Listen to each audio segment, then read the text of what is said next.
Здравейте, колеги и приятели! Отново сме на линия. Отново сме с няколко ремонта, или по-скоро подборката от няколко ремонта, които ще ви покажа. Така че няма смисъл от повече приказки, да започваме да ви покажа какво ще правим днес, с какво ще се занимаваме и по-важното, чакаме празниците.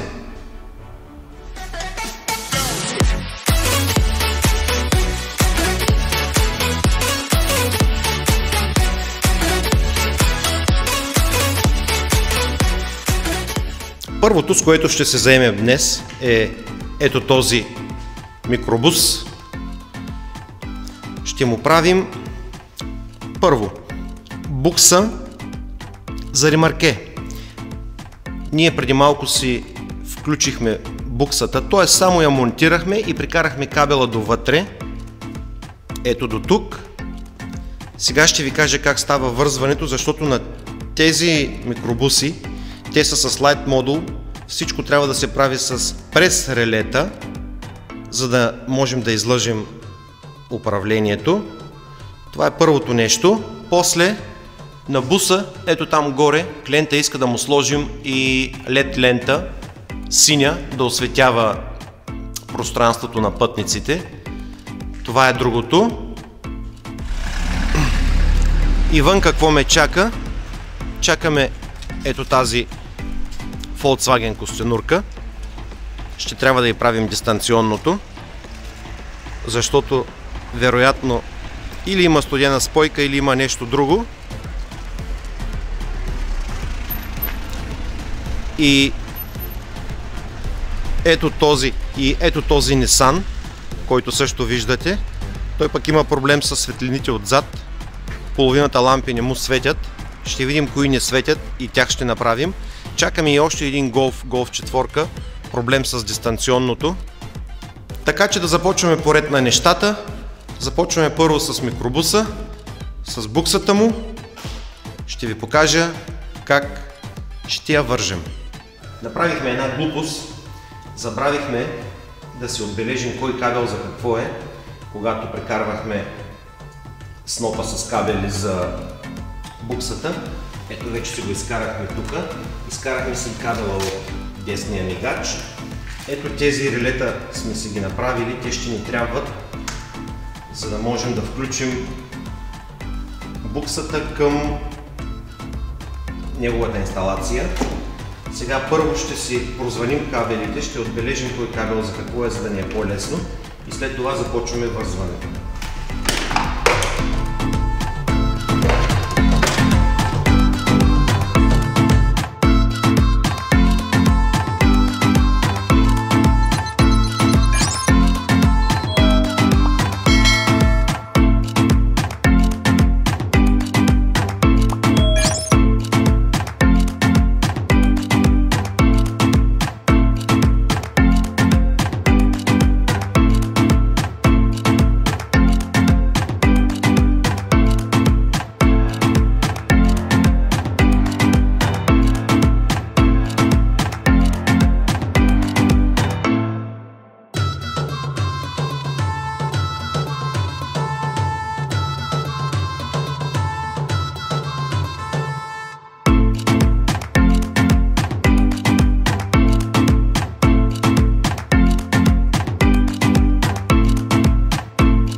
Правим се проверка. Проверяваме първо стопа.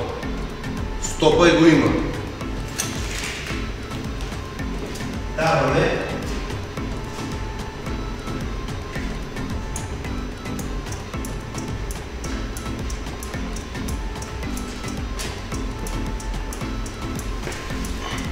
Проверяваме си, така какво се проверяваме, левия мигач.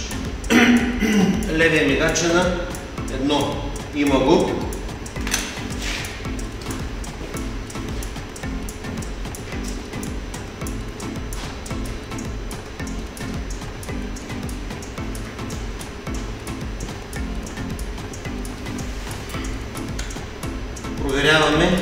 Проверяваме десния мигач. Има го десния мигач. И какво ни остана да проверим? Габарита.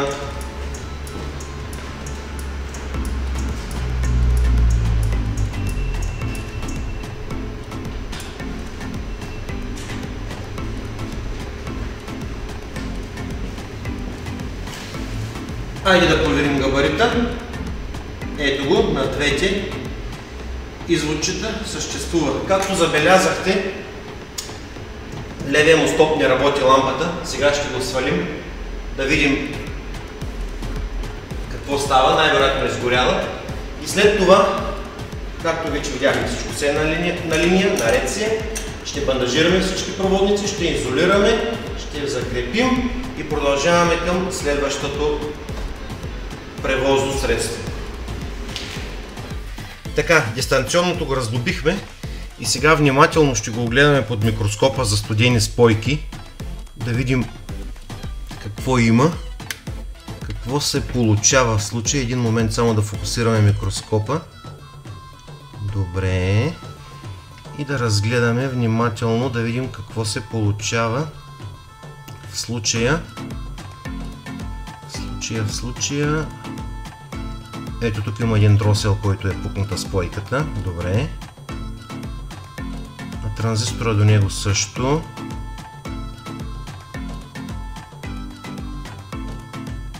Още един транзистор с пукната спойка от тази страна.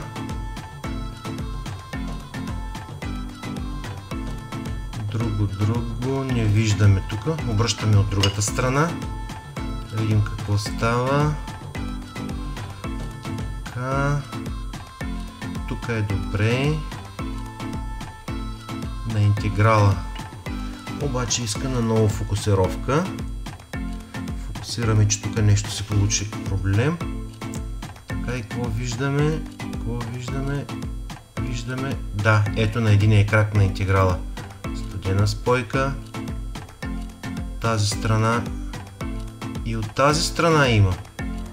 Обаче да ви призная честно, как са се получили нещата, самия чип, който е изкривен целия, така че ще трябва да го презапоим целия, тъй като има съмнителни още други студени спойки. Поне видяхме какво трябва да правим и да се захващаме за работа.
Ето, презапоихме цялата платка и местата, които се съмнявахме също, сега ще ги погледнем отново под микроскопа, сглобяваме и отиваме да тестваме, да видим какво се получи.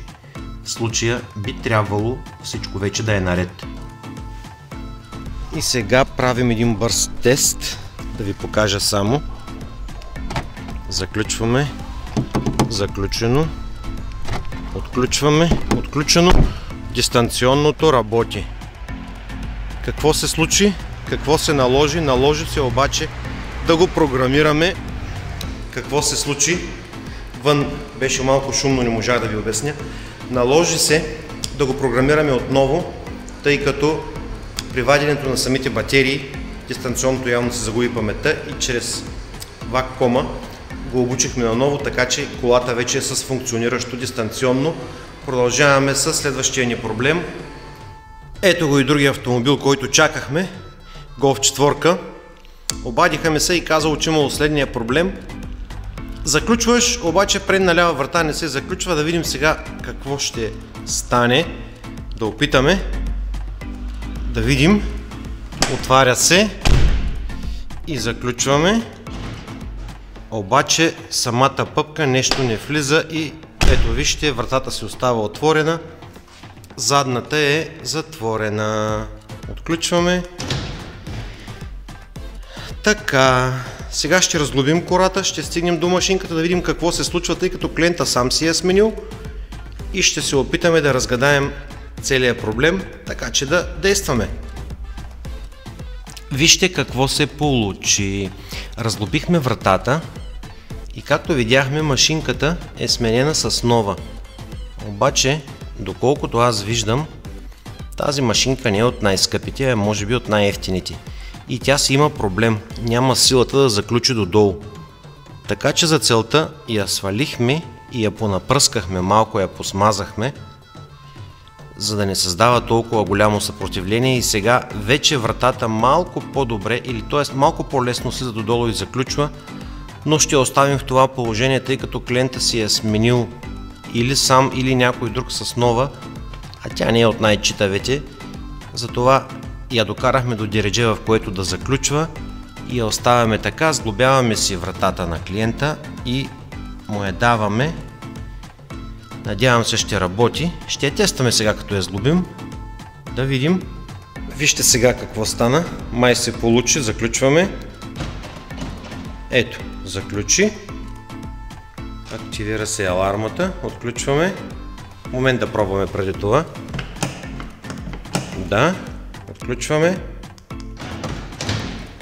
Отключи се. Добре.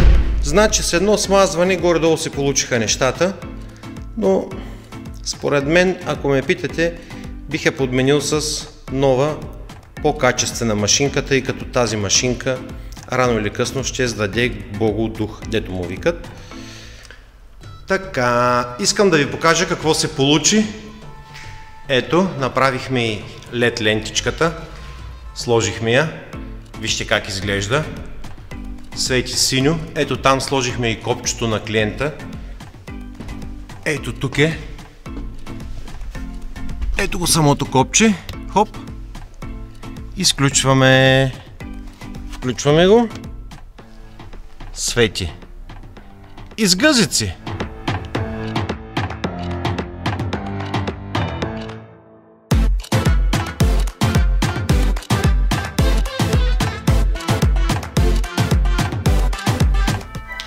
Колеги и приятели, това бяха нещата, които правихме за днес. Както и вие видяхте, показах ви всичко, какво правихме през целия работен ден. Първо, показах ви как монтирахме на буса буксата, как сложихме релетата. Между другото, забравих да ви кажа, че Nissan много гадно се разглобява, докато се смени крушката отзад. Не ви го показах, защото го сменях отвън. Голфа, който правихме с разваленото централно, и него успяхме да отремонтираме. Ключа на минито, т.е. не беше мини, а костенурка. Ключа също е готов, направихме и него. Показах ви и на буса светодиодите. Така че за деня това бяха нещата, с които се занимавахме. Надявам се ви беше интересно. Ако ви е харесало, може да се абонирате за канала ми, може да ме подкрепите с един лайк, пишете коментари, дизлайкове също, каквото искате, така че това беше от мен. Довиждане и до нови срещи!